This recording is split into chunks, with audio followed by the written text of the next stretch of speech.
రాజమండ్రి కల్తీ పాల ఘటనలో ఇవాళ మరో చిన్నారి ప్రాణాలు కోల్పోయాడు. రెయిన్బో ఆసుపత్రిలో గడిచిన 20 రోజులుగా చికిత్స పొందుతున్న 3 ఏళ్ల జైకృత్ రాజ్ ఇవాళ మృతి చెందడం కుటుంబ సభ్యులను తీవ్ర విషాదంలో ముంచెత్తింది. దీంతో కల్తీ పాల ఘటనలో 12 మంది మృతి చెందినట్లు అధికారులు చెబుతున్నారు.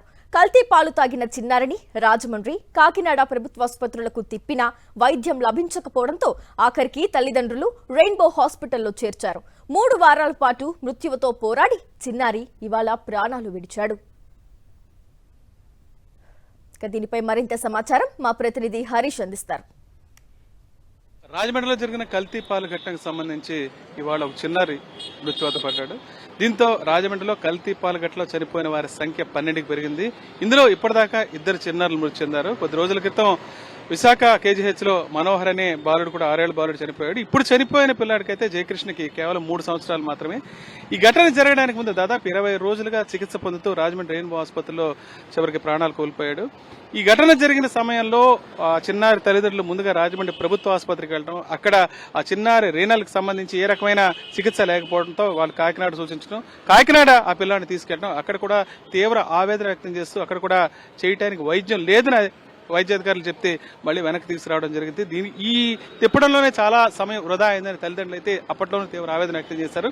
ఈ నేపథ్యంలో రాజమండ్రి రెయిన్బో ఆసుపత్రికి తీసుకొచ్చి తమ పిల్లాన్ని దక్కించుకునేందుకు భారీ ప్రయత్నాలే చేశారు. తీవ్ర స్థాయిలో ప్రయత్నించినా సరే ఫలితం లేకుండా పోయింది. మొత్తం కుటుంబం అంతా తీవ్ర విషాదం చోటు చేసుకుంది. తమ పిల్లాడు చనిపోవడం తల్లిదండ్రులు అయితే జీర్ణించుకోలేకపోతున్నారు. ప్రస్తుతం మరో 2 చిన్నారులు ఇక్కడ చికిత్స పొందుతున్నారు. ఇప్పటిదాకా అయితే 12 మంది ఈ ఘటనలో మృతి చెందారు. మరో 8 మంది వివిధ ఆసుపత్రుల్లో అయితే చికిత్స పొందుతున్నారు.